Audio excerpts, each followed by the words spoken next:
तो आज हम शिव 603 के उन अंशों पर बात कर रहे हैं जहां से दक्ष के यज्ञ विध्वंस की कह सकते हैं नाटकीय शुरुआत होती है। हाँ बिल्कुल। मतलब वो क्षण जब महेश्वर का क्रोध एकदम चरम पर है और फिर एक्शन शुरू होता है। हाँ, हम देखेंगे कि कैसे उनके गण वीरभद्र और महाकाली के नेतृत्व में निकले और फिर कैसे दक्ष को अपशगुन दिखने लगे। सही। तो चलिए सीधे इस वर्णन में चलते हैं। जैसे ही महेश्वर की आज्ञा मिली, वीरभद्र तुरंत निकल पड़े दक्ष के यज्ञ मंडप की तरफ। हाँ बिल्कुल तुरंत।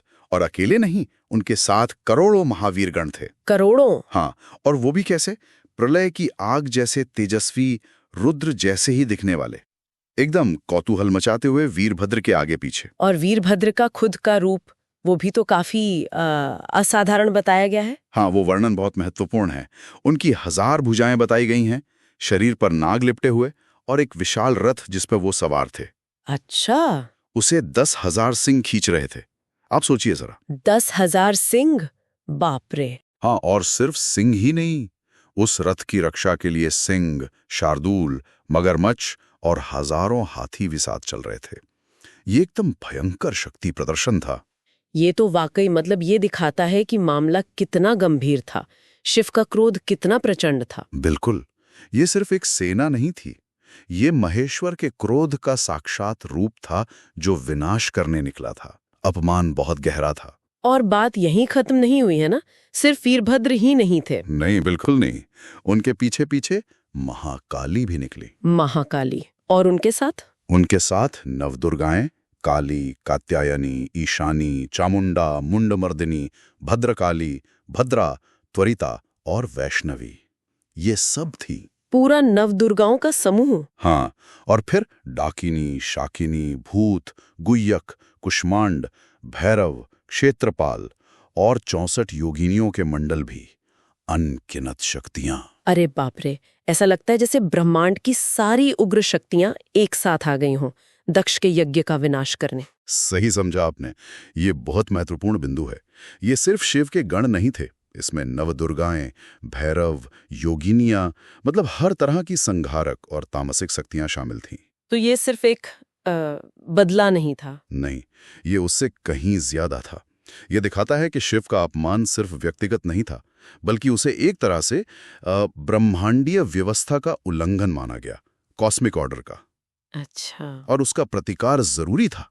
और वो भेड़ियों, शंखों और सींगों की जो आवाजें थीं, वो इस पूरे माहौल की भयावहता को और बढ़ा रही थीं।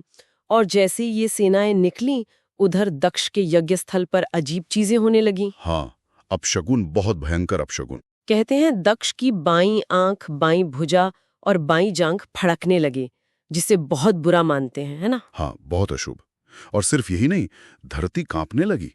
दिन में तारे दिखने लगे। ये कैसे? हाँ, दिन में तारे, दिशाएं एकदम मलिन हो गई, धुंधली सी। सूरज भी जैसे चितकबरा सा दिखने लगा, तारे टूट टूट कर गिरने लगे। ये तो बिल्कुल प्रलय के संकेत लग रहे हैं। थे ही, ये प्रकृति का रिएक्शन था। और फिर वो आकाशवाणी हुई। हाँ, वो तो जैसे सीधी चेतावनी थी। आकाश से आवाज आई जिसने सीधे दक्ष को ही लताड़ा, उसे मूर्ख और पापी कहा। बिल्कुल। और साफ साफ चेतावनी दी कि भगवान शिव की तरफ से उसे और यज्ञ में शामिल देवताओं को भयानक दुख मिलने वाला है, ऐसा दुख जिसे कोई टाल नहीं सकता। कोई टाल नहीं सकता। हाँ, तो ये जो अपशकुन थे और ये आकाशवाणी, ये कहानी में सिर्फ ड्रामा नहीं है, ये दैवीय संकेत थे। मतलब प्रकृति बता रही थी कि कुछ गलत हुआ है। हाँ, कि ब्रह्मांड का संतुलन बिगड़ गया है और उसका परिणाम अब भुगतना होगा। और जाहिर है, इन सब चीजों को देखकर और सुनकर दक्ष और बाकी देवता वो बुरी तरह डर गए होंगे। बिल्कुल। दक्ष कांपने लगा, घबरा गया और सीधा भगवान विष्णु के पास भागा, उनकी शरण लेने। जो अहंकार था वो अब डर में बदल चुका था। तो हमने देखा कि कैसे शिव की आज्ञा से एक ऐसी सेना निकली जिसे कोई रोक नहीं सकता था, जिसमें हर तरह की शक्तियां थीं, और कैसे प्रकृति ने खुद ही आने वाली तबाही के संकेत दिए। हाँ, और कैसे वो अहंकारी दक्ष आखिर में डर कर अपनी करनी के अंजाम को महसूस करने लगा। यहाँ एक बात सोचने वाली है कि इन शक्तियों का, वीरभद्र और महाकाली के साथ निकली सेना का इतना विस्तार से वर्णन क्यों है, और ये अपशकुन भी इतने भयानक क्यों दिखाए गए हैं? हाँ, ये अच्छा सवाल है। शायद ये इसलिए है ताकि शिव के अपमान की गंभीरता को सिर्फ व्यक्तिगत या सामाजिक स्तर पर नहीं, बल्कि एक ब्रह्मांडीय स्तर पर दिखाया जा सके। कॉस्मिक लेवल पर। हाँ, ये कहानी शायद हमें दैवीय न्याय के बारे में सोचने पर मजबूर करती है कि उसकी प्रकृति कैसी होती है और वो कितना अनिवार्य होता है। मतलब कुछ कर्म के परिणाम कितने अटल और व्यापक हो सकते हैं, है ना?